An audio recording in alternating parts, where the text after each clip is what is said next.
नहीं ना।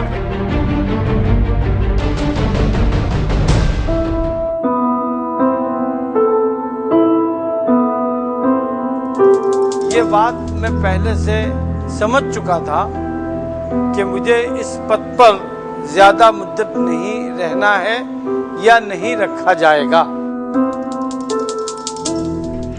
Good evening. Has the oldest and most prestigious Islamic institution in India turned its back on change by sacking its modernist Vice Chancellor Ghulam Mohammad Vastanvi and replacing him with a more traditional Islamic teacher? Vastanvi had become controversial after his comments apparently praising the development work of Gujarat Chief Minister Narendra Modi. Let's hear an exclusive interview of Maulana Vastanvi with our National Bureau Chief Bhupendra Chaube and then get into our debate.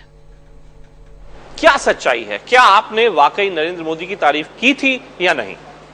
Narendra Modi की तारीफ करने का कोई सवाल पैदा ही नहीं होता।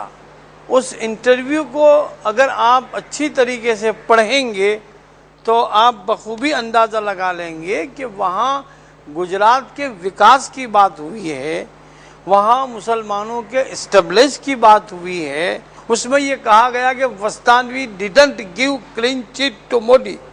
इसका मतलब ये राइट इसका मतलब ये कि जो 2002 में हुआ, जो दंगे हुए गुजरात में, उसमें आप नरेंद्र मोदी को क्लीन चिट नहीं देते हैं। नहीं दी और दे भी नहीं सकते।